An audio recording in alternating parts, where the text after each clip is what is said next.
Montana Territory, 1868. A girl forced into marriage with a man they call Stoneface, a warrior who hasn't shown emotion in 7 years. But what she discovers behind his cold eyes will change everything. Sarah Mitchell gripped her journal so hard her knuckles turned white as the wagon rattled across the endless prairie.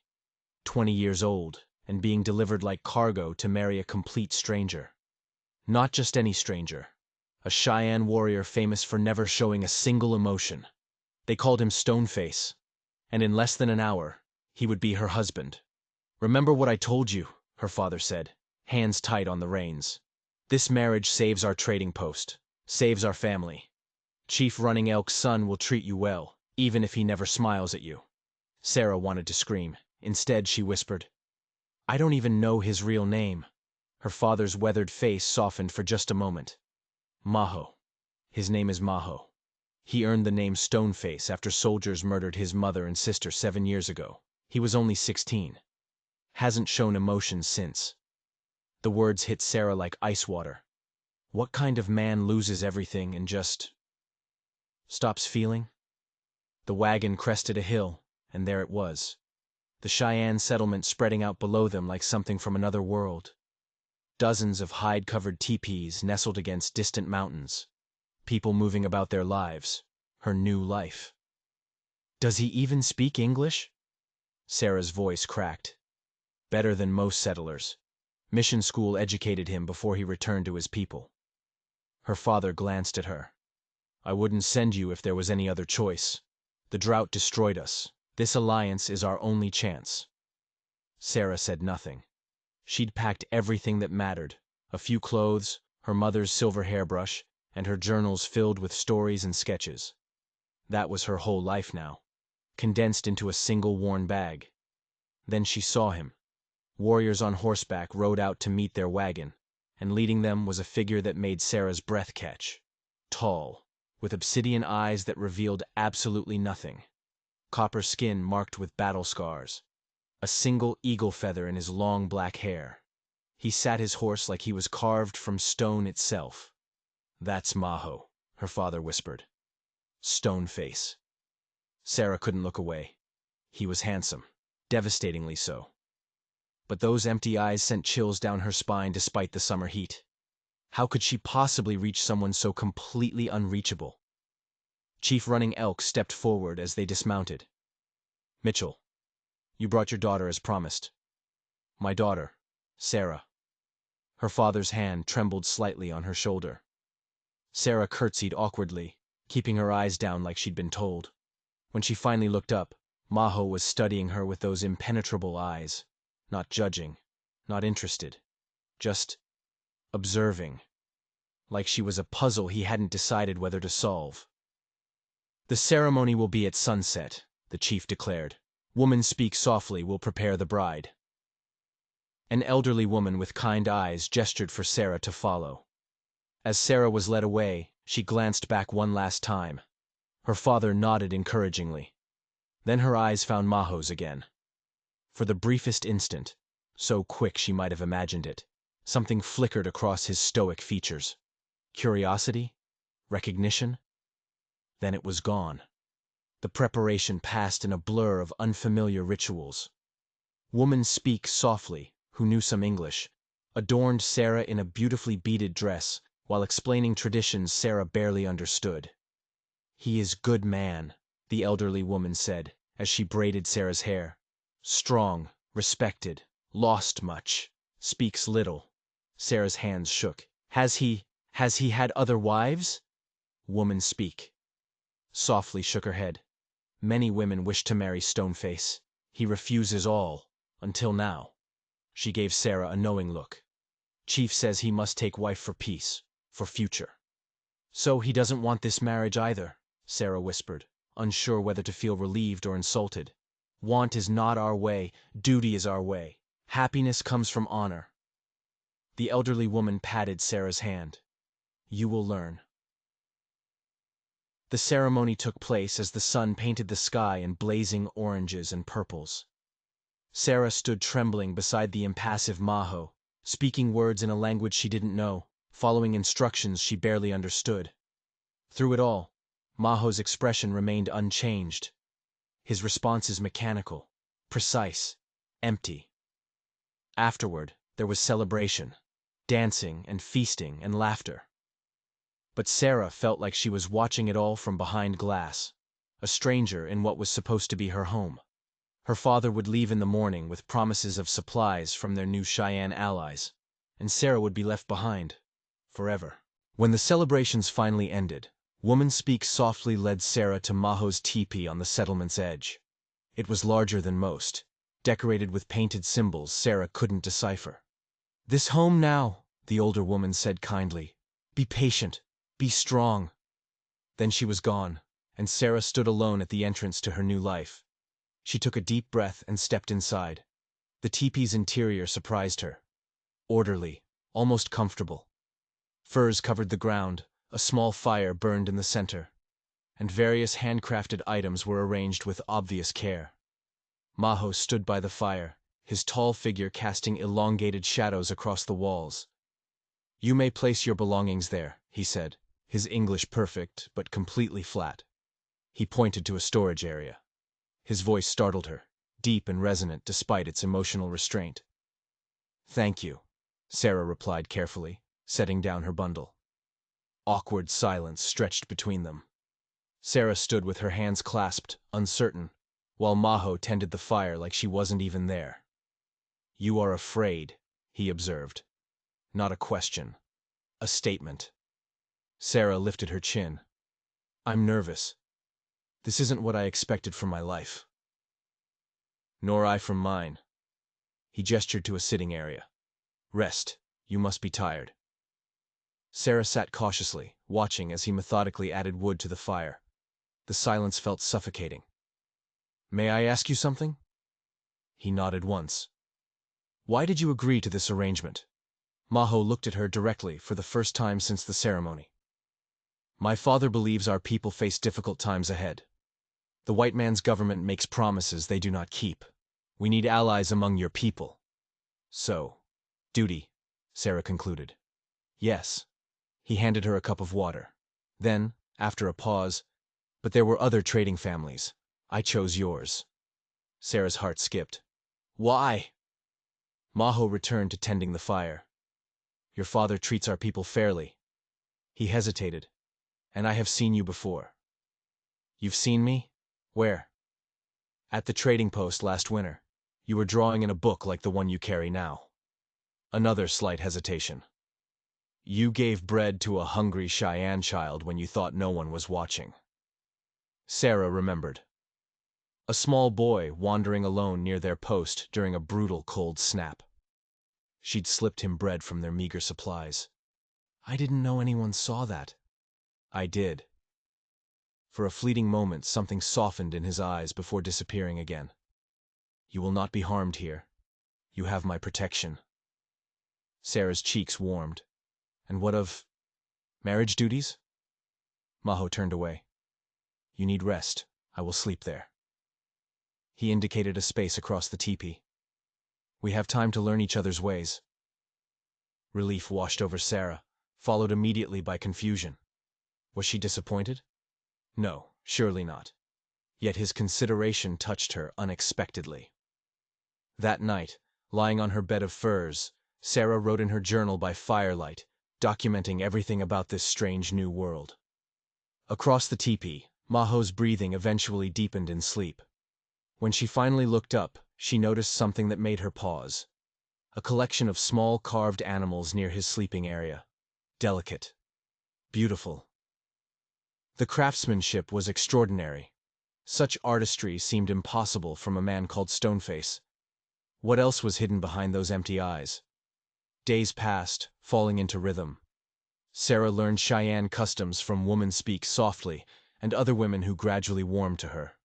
Maho was often absent, hunting or attending council meetings. But each evening he returned, and each evening he brought small gifts. A wildflower, a smooth stone, berries she'd mentioned liking. They rarely spoke at length. Yet Sarah began noticing subtle changes. The way Maho's eyes followed her movements when he thought she wasn't looking. How he positioned himself between her and strangers visiting the settlement. The careful distance he maintained. seemingly for her comfort rather than his own preference. One afternoon, returning from gathering herbs with the other women, Sarah found Maho in their teepee working on a carving. He quickly set it aside when she entered. "Was that one of the wooden animals?" she asked. "They're beautiful." Maho hesitated before retrieving the half-finished carving. "A small deer. My mother taught me before she died." Sarah sat nearby, not too close. "Would you tell me about her?" For several long minutes she thought he wouldn't answer. Then, in measured words, Maho spoke of a gentle woman who told stories through her carvings, who taught him that creating beauty was as important as being strong. As he spoke, his hands remained in constant motion, shaping the wood with practiced precision. "She sounds wonderful," Sarah said when he finished. "My mother died when I was young too. I barely remember her." "What do you remember?" The first personal question he'd ever asked her. Her voice when she sang, and that she loved to tell stories. "That's why I write in my journals, to keep stories alive like she did." Maho nodded, understanding in his eyes. He handed her the finished carving. "For you." Sarah accepted it, fingers tracing the delicate details. "Thank you, it's perfect." That evening marked a subtle shift. Though Maho's expression remained largely impassive, small gestures betrayed growing warmth. Serving her food first, ensuring she had the most comfortable sitting place, listening attentively when she spoke. Sarah found herself watching for those tiny cracks in his stony facade, and she realized with surprise that she was starting to care. Was she actually falling for the coldest man in the territory? Weeks passed. Summer yielded to autumn. Sarah found herself adapting to Cheyenne life, learning their language, contributing to communal tasks. The women, seeing her willingness to learn, taught her their crafts and medicines. The children, initially shy, now sought her out for the stories she told. One crisp morning, Maho approached as she was helping prepare hides.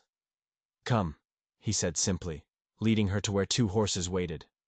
"Where are we going?" Sarah asked, accepting his help mounting the smaller horse. "There is something I wish to show you." They rode for nearly an hour, climbing into the foothills. Sarah marveled at the landscape transformed by autumn colors. Finally, they reached a high meadow overlooking a vast expanse. Mountains in the distance, forests, and the winding silver thread of a river. "It's breathtaking," Sarah whispered. Maho dismounted and helped her down, his hands lingering briefly at her waist. "This place is sacred to me. I come here to think. Thank you for sharing it with me." They sat side by side in comfortable silence, watching eagles circle overhead. When Maho finally spoke, his voice carried an emotion she hadn't heard before. "My sister would have liked you," he said quietly. "She was brave like you." Sarah turned to him, studying his profile. "I'm not brave. I'm terrified most of the time. Courage is not the absence of fear. It is acting despite it." His dark eyes met hers. "You left everything familiar to live among strangers. You try to learn our ways. You smile even when your heart is heavy." His fingers tentatively touched hers. "That is bravery, Sarah Mitchell." "Sarah Stoneface," she corrected softly, using his Cheyenne name for the first time. "That is my name now." Something remarkable happened then. The corner of Maho's mouth lifted. Not quite a smile, but close. A definite softening. "Yes," he agreed. "It is." As they rode back to the settlement, Sarah realized with startling clarity that the dread she'd felt on her wedding day had transformed into something entirely unexpected. Hope. But fate wasn't finished testing them yet. The first snowfall came early, blanketing the settlement in pristine white. Sarah woke to find Maho already gone, but a small carved wolf sat beside her sleeping area, another addition to her growing collection. She smiled, running her finger along its detailed features. Outside, the settlement buzzed with winter preparations. Sarah had learned enough of their language and customs to participate fully now, earning nods of approval from the elders. "Your hands work well with the sinew," Woman Speak softly commented as they repaired winter clothing. You learn quickly. I have good teachers, Sarah replied in careful Cheyenne, drawing pleased laughter. And how goes life in your teepee? Another woman asked with a knowing smile. Stoneface seems less Stoneface these days. Sarah felt warmth rise to her cheeks. We are learning each other's ways. The way he watches you when you're not looking tells its own story, Woman Speak softly observed. I have not seen such light in his eyes since before the tragedy. Sarah hesitated. What exactly happened to him? I know his mother and sister were killed, but... The women exchanged glances before Woman Speak softly spoke. It was 7 winters ago. Maho, his mother and sister were returning from visiting relatives. Soldiers attacked without warning or reason. Maho fought bravely, but was struck unconscious. When he woke, she shook her head sadly. He found his mother and sister dead. After that day, he spoke little and showed no emotion. Many feared his spirit had died with them. How terrible, Sarah whispered. He was 16 summers, already becoming a man, but still a boy in many ways. The boy died that day. The man became Stoneface. The elderly woman patted Sarah's hand. Until recently. Before Sarah could respond, commotion arose at the settlement's edge. Warriors returned from hunting, Maho among them. But something was wrong. They moved with urgency, and one man was being carried. Sarah rose quickly, following as Woman Speak softly hurried toward the gathering crowd. Maho was issuing commands, his face tense. What happened? Sarah asked a young boy nearby. White trappers, the boy explained in broken English. Shot at hunting party, hit lone elk. Sarah pushed forward, her experience helping her father with trading post injuries giving her confidence. When she reached the injured man, she saw immediately that the bullet wound in his shoulder needed attention. I can help, she told Maho, their eyes meeting over the wounded warrior. After a moment's hesitation, he nodded. Show me. In the medicine woman's teepee, Sarah worked alongside the tribal healers, cleaning and treating the wound with a combination of their traditional methods and techniques from her father. Throughout the procedure, she felt Maho's presence behind her, watching intently. When they finished and the injured man rested comfortably, Maho followed her outside. Where did you learn such skills? My father often treated injuries at our trading post. I assisted him. You did more than assist today. His voice carried unmistakable respect. You may have saved Lone Elk's arm, possibly his life. Sarah felt pride warm her chest. Then she asked carefully, the trappers who did this, were they from the settlement near my father's trading post? Maho's expression darkened. No. These were strangers moving through our hunting grounds without permission, taking more than their share of beaver and driving away game our people need for winter. What will happen now? We must increase patrols. Winter comes and we cannot afford conflict, but neither can we lose hunting grounds. Concern etched lines around his eyes. These are not like your father. These men see only what they can take. That evening in their teepee, Maho was unusually restless. Sarah watched as he methodically checked his weapons, his movements betraying tension. You're worried, she observed, setting aside her sewing. He glanced up, seemingly surprised by her perception. Winter will be difficult. Game is already scarce. Sarah moved closer, cautiously bridging the physical distance they typically maintained. Is there anything I can do to help? Maho set down the knife he'd been sharpening. You already do much. The women speak highly of you. The children seek your stories. After a pause, he added more softly, you bring light to places long dark. Sarah felt her breath catch. Maho. His hand reached out tentatively, touching a strand of her hair that had fallen loose. I never expected... He stopped, emotion finally breaking through his careful control. I never expected to feel again after what happened. And now? Sarah whispered. Now I find myself watching for your smile. The admission seemed to cost him great effort. I listen for your voice. His hand dropped away, It is unfamiliar to me, these feelings. Sarah gathered her courage and reached for his hand. It's unfamiliar to me, too. I came here expecting to live as a stranger among your people forever. I never thought I would find. She hesitated. Understanding. Connection. Maho's fingers curled around hers. When my mother and sister died, I buried my heart with them. I became Stoneface because feeling nothing was easier than feeling everything. And now, Sarah repeated, now I find my heart returning beat by beat.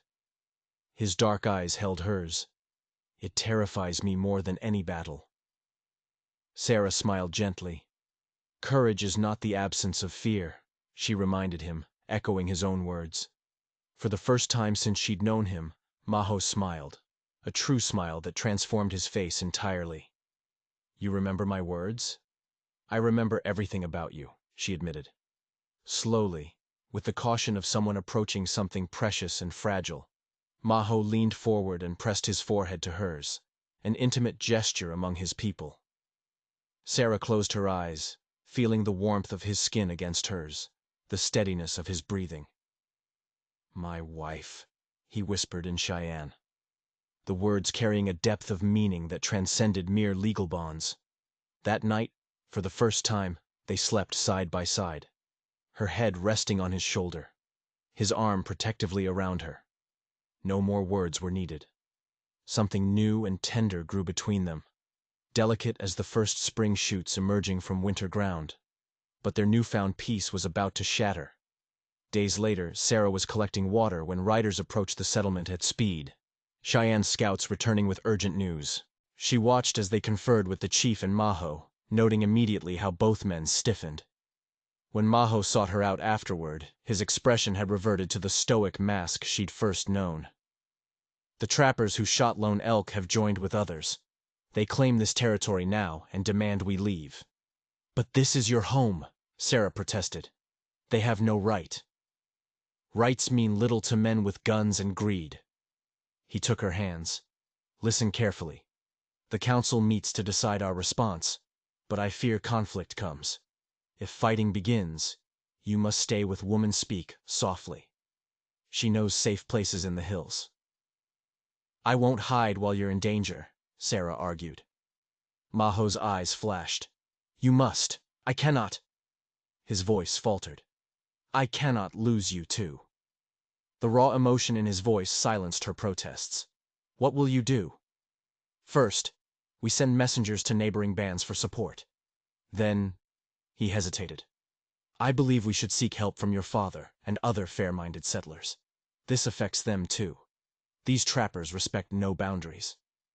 Let me go, Sarah suggested. I can reach my father quickly and explain. Too dangerous. Maho shook his head firmly. These men are between us and the trading post. Then what? A commotion outside interrupted them. They emerged to see a lone rider approaching, a white man on a lathered horse. Sarah recognized him immediately. Thomas! She exclaimed as her father's assistant dismounted. What are you doing here? Thomas looked exhausted, his face grim. Sarah, thank God you're safe. I've come to warn you all. A group of trappers and hunters are planning to attack this settlement. They've been drinking and talking about clearing the savages for days. He looked at Maho. Your father sent me the long way around to warn you while he tries to gather men to stop them. But he feared I might not make it in time. How many? Maho asked, already turning to relay orders. 20, maybe more. Led by a man called McCready. They're coming from the east following the river. Sarah felt cold fear grip her heart. James McCready had a reputation for brutality toward native people, fueled by a personal vendetta after losing family in conflicts years before. As the settlement erupted into defensive preparations, Sarah found herself torn between two worlds, watching as her husband organized warriors with calm efficiency while processing the threat from men who were ostensibly her own people. That night, as the settlement prepared for possible attack, Maho found Sarah sitting alone outside their teepee, gazing at the stars. You should rest, he said softly, settling beside her. How can I? She turned to him, moonlight silvering her features. Everything could be destroyed tomorrow. Maho was silent for a long moment. When I lost my mother and sister, I believed nothing good would ever come again. I was wrong. His hand found hers. Whatever happens tomorrow, know that meeting you has healed something I thought broken forever. Sarah leaned against him, drawing strength from his solid presence. We will find a way through this. Together. As they sat beneath the vast Montana sky, the uncertain future stretched before them. But for the first time since her arrival, Sarah truly felt she belonged. Not just in this place, but at this man's side, bridging two worlds that desperately needed to find common ground. Would it be enough?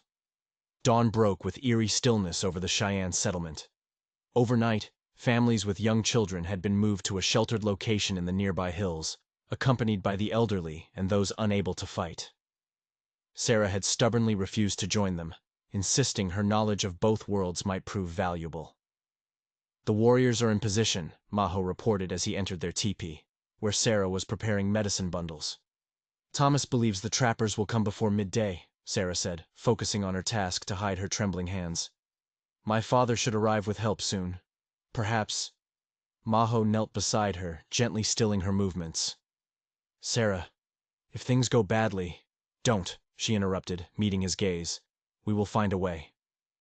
His hand cupped her cheek, eyes memorizing her features. You have taught me to hope again. Whatever happens, remember that. The warning came shortly before noon. A high whistle from a scout in the hills. Maho immediately moved to his position with the warriors, while Sarah joined Woman-Speak. Softly, who had refused evacuation, preparing to tend any wounded. From their vantage point, they could see the approaching men, a ragged line of trappers and frontiersmen on horseback, rifles prominent. Their leader, a broad-shouldered man with a distinctive red beard, could only be McCready. Chief Running Elk stood prominently at the settlement's edge, flanked by Maho and other respected warriors. Their stance was defensive, but resolute. This is Cheyenne land, the chief called out. You are not welcome here. McCready spat contemptuously. Indian land? This is American territory now. President Grant signed the papers himself. We have treaties, the chief responded. Papers for savages ain't worth the ink they're printed with. McCready sneered, raising his rifle. You've got till sundown to clear out, or we burn this place to the ground. Sarah could remain silent no longer. Despite Maho's warning look, she stepped forward. Mr. McCready, these people have legal rights to this territory under the Fort Laramie Treaty. McCready's eyes widened in surprise. Well, I'll be damned. Mitchell's daughter playing squaw. His expression turned ugly. Your daddy know you've gone native, girl? My father respects the Cheyenne and honors his agreements with them, Sarah replied steadily, as should any honorable man. Honor? McCready laughed harshly. Tell that to my brother's scalped corpse. Only good Indian is a— That's enough, McCready. The new voice came from behind the trapper's line. Sarah's heart leapt as her father emerged with several armed settlers. This ends now, Mitchell? McCready acknowledged coldly. This ain't your business. My daughter and my trading partners make it my business. Mitchell's rifle remained pointed at McCready as he maneuvered his horse toward the Cheyenne side.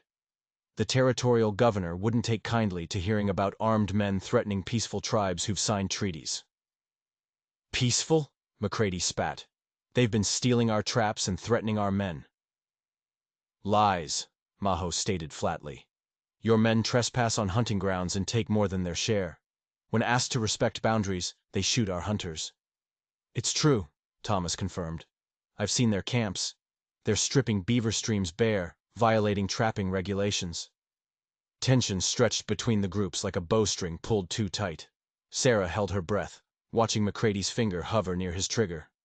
Seems we've reached an impasse, McCready finally said. And I don't much care for the odds anymore. His eyes narrowed at Maho. This ain't finished. Today it is, Mitchell stated firmly. Ride out, McCready. For a moment, it seemed McCready might defy the order. But faced with Mitchell's men and the Cheyenne warriors, he eventually signaled his trappers to withdraw. We'll be back with more men, he promised ominously. Only when the last trapper disappeared from sight did Sarah release her breath. Her father dismounted and embraced her tightly. "Are you all right?" he asked, examining her face. "I'm fine, father. Better than fine." She glanced toward Maho, who was conferring with the chief. "But McCready will return." "Yes," her father agreed grimly. "This is only a temporary reprieve." That evening, a council gathered in the chief's teepee. Cheyenne leaders, Mitchell, and several respected settlers who had come with him. Sarah sat beside Maho, acting as an additional translator when needed. "McCready has been causing problems throughout the territory," one settler explained. "The territorial government is concerned about his actions, but they're slow to respond." "We cannot simply wait for him to return with more men," Chief Running Elk stated. "Winter approaches. Our people need security." Mitchell leaned forward. "I've been thinking on this.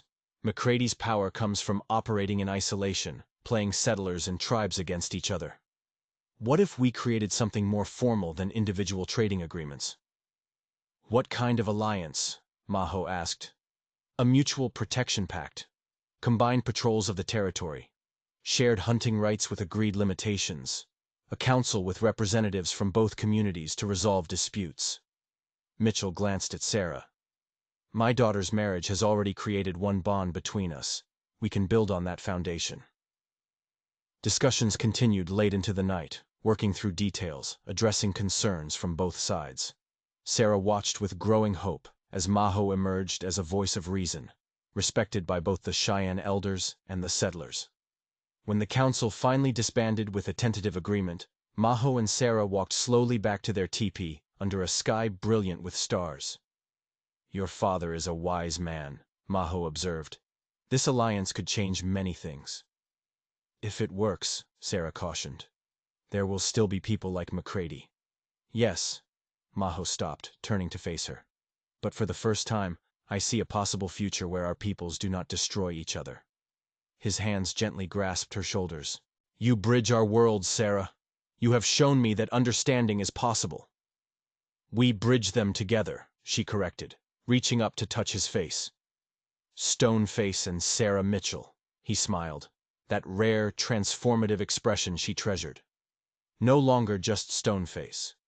With you, I am simply Maho again." In the weeks that followed, the alliance took shape. Joint patrols of Cheyenne warriors and settlers located McCready's new camp, and with territorial marshals finally involved, arrested him for multiple violations of trapping laws and assault. The territorial governor, seeing political advantage in peaceful relations, formally recognized the unique arrangement. Winter settled over Montana, harsh as expected. But the combined resources of the settlement and the Cheyenne village ensured both communities survived. In their teepee, Sarah and Maho created a home that honored both their traditions, her books and journals alongside his carvings and weapons. On the coldest night of winter, as wind howled outside their shelter, Maho worked on a special carving while Sarah wrote in her journal. The comfortable silence between them spoke volumes about how far they'd come. "What are you writing?" he asked, glancing up from his work. Sarah smiled. "Our story. How a country girl married the coldest Cheyenne warrior only to discover his hidden heart." Maho set aside his carving, a pair of wolves, heads touching to form a heart between them. "And how does this story end?" "It doesn't end," Sarah replied, moving to sit beside him. "The best stories continue beyond the last page." Taking her hand, Maho pressed it gently to his chest. "My heart was silent for many winters. You awakened it again." "And mine found a home I never expected," Sarah whispered. Outside, the Montana winter raged, but within their teepee, Maho and Sarah had created something remarkable. A sanctuary of understanding between two worlds. A love that transcended boundaries. A foundation for a future neither could have imagined alone. As spring approached, bringing new growth and possibilities, Sarah added a final line to her winter journal. "Sometimes the coldest warrior has the warmest heart. You just need the courage to discover it." If you enjoyed this story of courage, forbidden love, and two worlds coming together against impossible odds, don't forget to subscribe and hit that notification bell. Share this story with someone who believes in the power of love to bridge any divide. And let me know in the comments, would you have had the courage to marry Stoneface? Drop your thoughts below, and I'll see you in the next story.